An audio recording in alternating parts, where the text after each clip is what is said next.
तो आज की प्रेस कॉन्फ्रेंस जो है इसका मेन जो मुद्दा और मकसद है, ये जो एक अनसर्टनिटी, एक केओस और एक कन्फ्यूजन जो है, एम्प्लॉयमेंट का जो सेक्टर है वो सारा सेक्टर जो है इस केओस, कन्फ्यूजन और अनसर्टनिटी का शिकार हो गया है। हर रोज़ हर सुबह हम एक नया प्रोटेस्ट, एक और डिपार्टमेंट बाहर सड़कों पर निकल आता है जो बहुत सारी इनसिक्योरिटीज़ की शिकार है।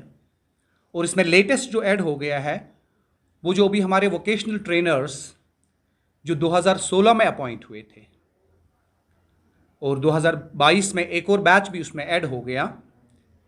2016 से वो काम करते आ रहे हैं, जिनको अलग अलग डिपार्टमेंट्स में, एजुकेशनल इंस्टीट्यूशंस में एम्प्लॉय किया गया है।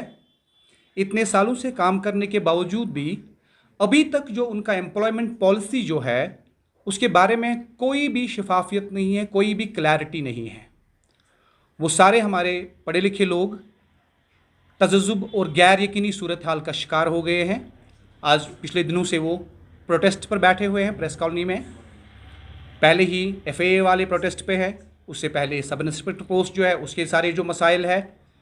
गर्ज हर एक शोबे में जितने भी लोग हैं सारे अनसर्टनिटी के शिकार हैं, सारे एक गैर यकीनी सूरत हाल के शिकार है। सब लोग यही कह रहे हैं कि हमारे बारे में कोई क्लियर पॉलिसी नहीं है। और ये 2016 में अपॉइंट हुए हैं, 1166 लोग अभी तक अपॉइंट हुए हैं, जिनको अश्योर किया गया था बार बार कि आपकी एम्प्लॉयमेंट पॉलिसी एक क्लीन और क्लियर पॉलिसी बनाएगी, आपके बारे में बनाई जाएगी। लेकिन अभी तक ऐसा कुछ भी नहीं हुआ है। अभी उनके सैलरी के बारे में कोई क्लैरिटी नहीं है, उनके एनुअल इंक्रीमेंट्स के बारे में कोई क्लैरिटी नहीं है। और जिस वक्त उनको एम्प्लॉय किया गया उस वक्त कुछ जो उनका सिलेक्शन प्रोसेस जो है प्राइवेट कंपनीज़ के थ्रू किया गया था, और वो प्राइवेट कंपनीज़ का भी कोई क्लैरिटी नहीं है इनके बारे में। although they were assured that they will be having a clear cut employment policy regarding them। और इसी वजह से वो लोग इतने दिनों से प्रोटेस्ट पर बैठे हुए हैं। और हैरानगी की बात है, there is not a word from the administration, from the government about them, about their future। they are feeling highly insecure। और एक और ख़ास बात है इसमें कि लग रहा है जैसे एक यूज एंड थ्रो वाला पॉलिसी है एम्प्लॉयमेंट के बारे में। कुछ लोगों को कुछ वक्त के लिए आप एम्प्लॉय करें एक फैनफेयर के साथ, लॉट ऑफ पब्लिसिटी के साथ, और वो पब्लिसिटी का जो पीरियड जो ख़त्म हो गया उसके बाद उन बेचारों का कोई पूछने वाला नहीं है और वो फिर मजबूरन सड़क पर आ जाते हैं।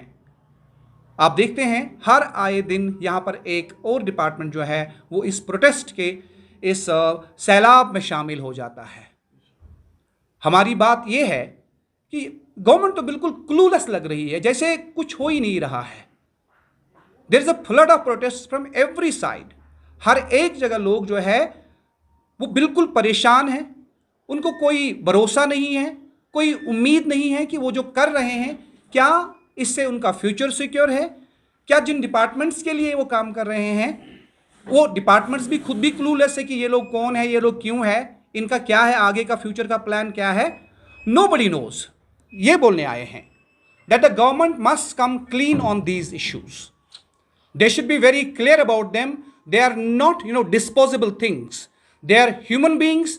They have a dignity and we must care for their dignity। The government should come up with a clear plan about their job, about their future।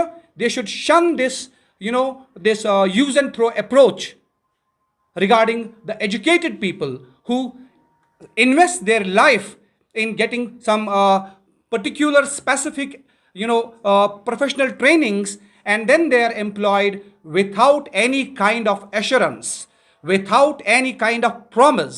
Condemn this careless and casual attitude of the government regarding the educated youth of Jammu and Kashmir, changing the mood, and I don't think that this is an occasion to talk about that।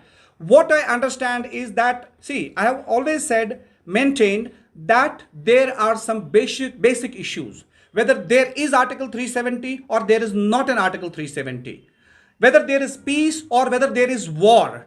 There are some basic things, there are some basic necessities that should be there always, and today we are talking about these things Here is an issue of a people, a group of people, a genuine people, educated people who are struggling for their basic survival. And my point is that, if you are a voice of the, see, we have made it because abundant. people want to know what We is have- the we main- have- what is the main agenda of yours We have made it repeatedly regarding clear. 370 and 35. See, what is our politics? Our politics, I have said, it's the politics of human dignity. It's the politics of human values. It's the politics of humanity. It's the politics of human rights. It's the politics of the basic life, the survival. Because, see, I repeat again, whether there is peace or there is war, you need to drink water. Sir, actually, No, I'm not. question. To be honest enough, we understand that the government of the day at the center that did mislead the nation that Article 370 is a big hurdle in the development of Jammu and Kashmir. But now that they are in the control of the things, they haven't been able to move a scrap. There has been no development actually on the ground. It's a fact. Nobody can deny it. Everybody was given to understand that, oh, Article 370 is the biggest hurdle in the development of Jammu and Kashmir. And once we remove it, they will be dropping all sorts of luxuries and all sorts of amenities and facilities to the Kashmir. But the fact is, there is nothing of the kind. They have only misled the people and they have only misled the nation.